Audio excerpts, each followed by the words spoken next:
एहसान मानता है ज़माना हुसैन का,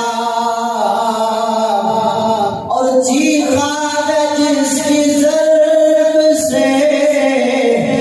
हर दौर का यज़ीद, चीखा है जिसकी ज़र्ब से हर दौर का यज़ीद। इमाम हुसैन ऐसी ज़र्ब लाइए कि क़यामत तक आने वाला हर यज़ीदी इमाम हुसैन की ज़र्ब का चीखेगा। मुहद्दिस लौरी डॉक्टर मोहम्मद अशरफ आसिफ जिलानी फरमाते हैं, चीखा है जिसकी ज़र्ब से हर दौर का यज़ीद,